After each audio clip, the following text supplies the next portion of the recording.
खुलुमबाय लोगोफोर सासे बेंगलरनि इउटिउबार आरो बिथाङा मुम्बाइआव थांनानै मानसिफोरनाव सोङो जे जोंनि बेंगलरनि जि मादार लेंगुवेज बे मादार लेंगुवेजआ मा आरो बिदि बुंनायाव गोबाङानो हिन्दी बुङो सोरबा तामिल बुङो सोरबा इंलिश बुङो बेफोरबायदि जाय जेखो माने जेसेबां गियान दोङो बै भाषानि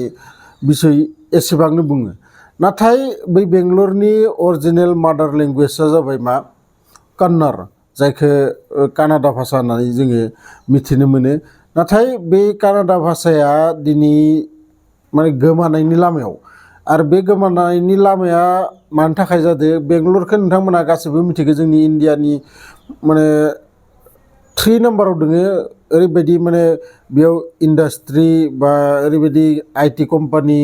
गोबां रोखोमनि गेदेर गेदेर कम्पानिफोरा बेयाव दोङो नालाय गुबुन गुबुन स्टेटनिफ्राय सुबुंफोरा बे बेंगलराव फैनानै खामानि मावफैयो सोरबा रिक्साला सोरबा थेलाला बा सोरबा दखान होनानै जाफैदो सोरबा कम्पानियाव खामानि मावनानै जाफैदो आरो गोबां बिदिनो मिक्सआप जानानै बे जायगायाव दा कानाडा भाषाखौ माने खोब खम रायज्लायनाय जायो आरो मानसिफोरा गासैबो बेयाव हिन्दी रायज्लायनाय जायो आरो बिदिनो रायज्लायनायखाय दिनै ओरैबायदि बिसोरनि भाषाया गोमानायनि लामायाव मोनफैदों आरो बे दा भिडिअआ खोब भाइरेल जादोंमोन आरो भाइरेल जानायनि उनाव बै कर्नाटकआव साइन बर्डफोराव 60% कर्नाटकनि जि मादार लेंगुवेज बिथांमोननि जि आखरफोरा बेफोरखौ लिरनांगोन होननानै बै सरकारा बुंदोंमोन आरो लोगोसे गोबाङानो प्रटेस्ट खालामदोंमोन जे जायफोरा कानाडा रोङा बेंगलराव फैनाङा बेफोरबायदिबो बिथांमोना प्रटेस्ट खालामदोंमोन नाथाय बेफोरबायदिथ' जाया आयेनाव मोनसे जोंनि संबिधानाव लिरनाय दोङो जे जोंनि भारतनि जायखिजाया रायजोआव जोङो थांनो थाखाय जेबो पारमिसन नाङा आरो जों थांनानै खामानि मावना जाहैनो हागोन जायखिजाया रायजोआव थांनानै जोङो थाहैनो हागोन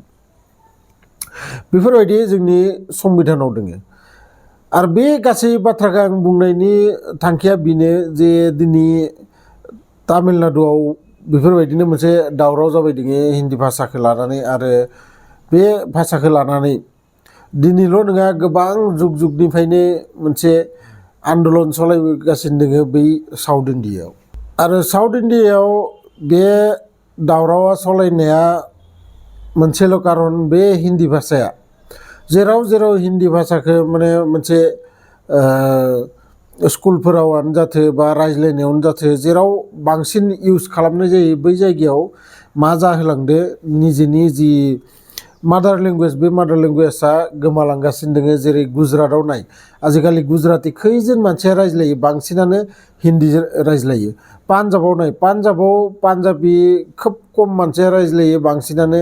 हिन्दी रायज्लायो भजपुरियाव नाय बिथांमोना बांसिन हिन्दी रायज्लायो बेफोरबायदिनो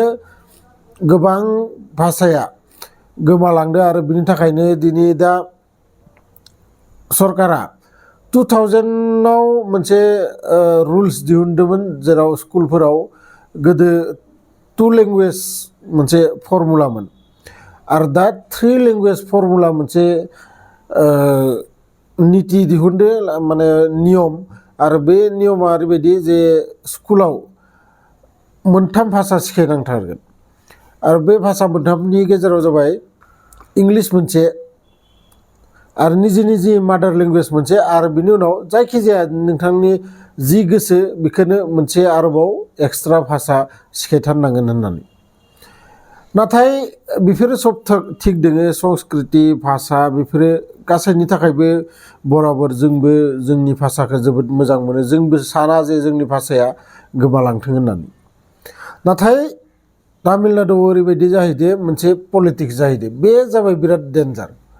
पलिटिक्स जानाय लोगो लोगो बे भाषायाव बिराद माने गाज्रि खोथा बेफोरो जेब्लाबो गनायथावनाय नङा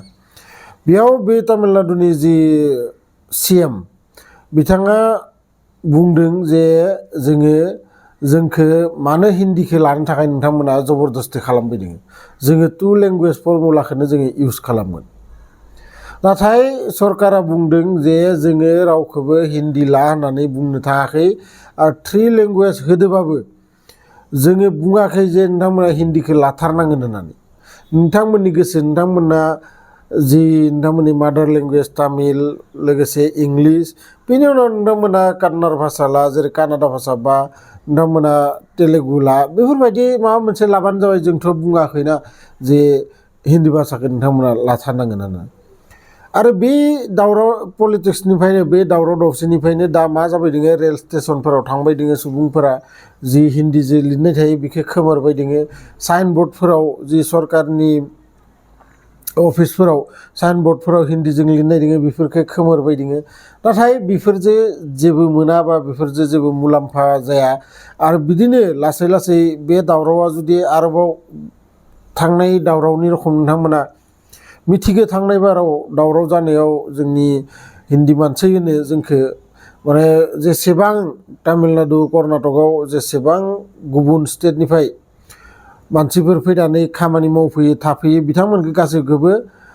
हिन्दीयाला होननानै बुङो माने बिथांमोना सानो जे जोङो बेलेग स्टेट माने मा हिन्दी रायज्लायो नाथाय जोंथ' हिन्दी रायज्लाया थेवबो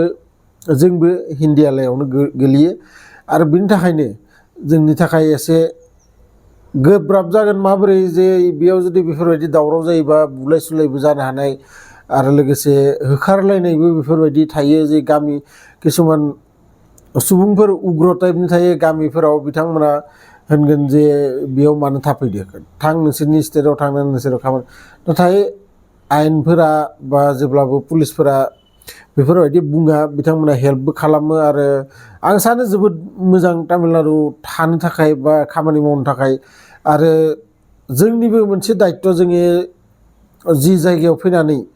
जोङो रां खामायो जि जायगायाव फैनानै जोङो जायो जाय जायगायाव खामानि मावनानै जोंनि न'खरफोरा सालायगासिनो दङ बे जायगानि भाषाफोरखौ एसे मिथिना लानाया मोजां बिथांमोना जोबोद खुसि जायो जेब्ला जोङो